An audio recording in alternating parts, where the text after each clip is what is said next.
చూశాను, కానీ first time మొన్న ఎన్నికలను చూస్తే ఎక్కడ కూడా వీలైనంత వరకు తప్పులు చేయకుండా స్ట్రాటజీలో ముందుకు పోయాం. అలయన్స్ దగ్గర నుంచి, అభ్యర్థుల ఎంపిక దగ్గర నుంచి నిర్మోహమాటంగా అందరికీ చెప్పవలసిన విషయాలు చెప్పాం. గెలిపే ధ్యేయంగా ఆలోచించాం. అందుకే మీరు ఒక్కసారి చూస్తే మొన్న ఎన్నికల్లో దగ్గర చాలామంది కొత్త వాళ్ళు, పార్లమెంట్ అయితే మెజారిటీ కొత్త వాళ్ళు, అసెంబ్లీ కూడా మెజారిటీ కొత్త వాళ్ళు, ఫస్ట్ టైం వచ్చిన వాళ్ళు చాలామంది వచ్చారు. రెండోది మీరు చూస్తే సోషల్ రీఇంజనీరింగ్ చేశాం. రాష్ట్రంలో మొట్టమొదటిసారిగా జనాభా దామాషా ప్రకారం అన్ని మతాలకి, అన్ని కులాలకి ప్రత్యేక అన్ని ప్రాంతాల్లో న్యాయం చేయాలనుకున్నాం. న్యాయం కూడా చేశాం.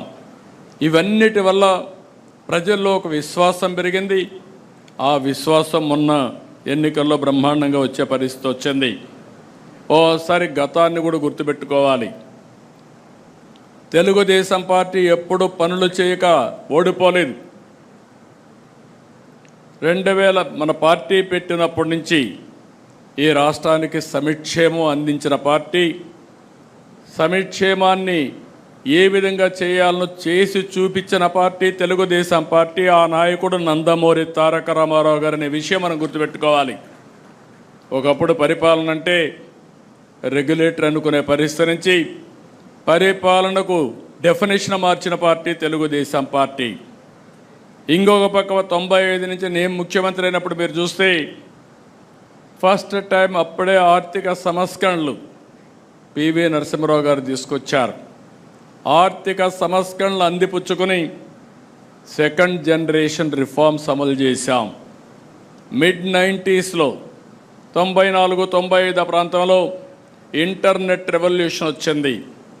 దాన్ని ఫస్ట్ అడ్వాంటేజ్ తీసుకున్నది మనమే తీసుకున్నాం. ఇవన్నీ కలిసి వచ్చి ఈరోజు మన అభివృద్ధికి ఒక మారుపేరుగా, ఒక వ్యక్తిత్వానికి మారుపేరుగా మనం ముందుకు పోయే పరిస్థితికి వచ్చాం.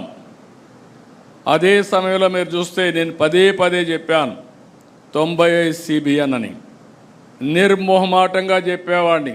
తప్పులు చేసిన వాళ్ళకి క్లియర్గా చెప్పడం,